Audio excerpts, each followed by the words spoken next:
দেখো বন্ধুরা, চাল কুমড়াটা ভাজা করবো তো তাই কেটে নিচ্ছি।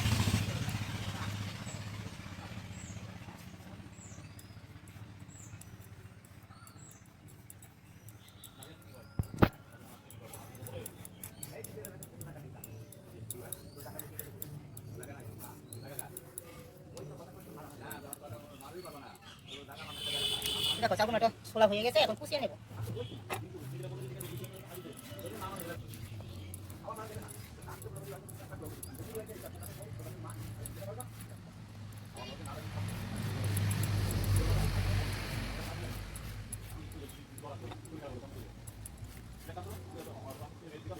ওটা কাটা হয়ে গেছে, এখন নুন দিয়ে মেখে রাখবো।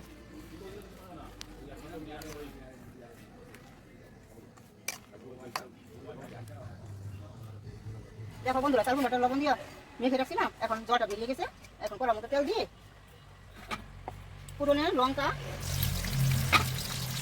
আর কালো দিয়ে দিলাম, দিয়ে এখন চাল কুমড়াটাকে জল থেকে কড়াইতে দিয়ে দিই ভাজার জন্য।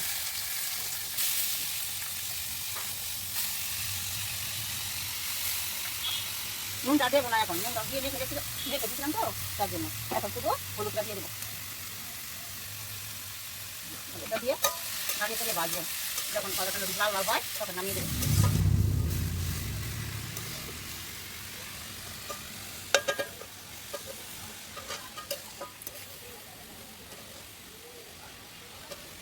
ভাজাটা হয়ে গেছে লাল লাল মতো, এখন নামিয়ে দিই, খাওয়ার জন্য রেডি।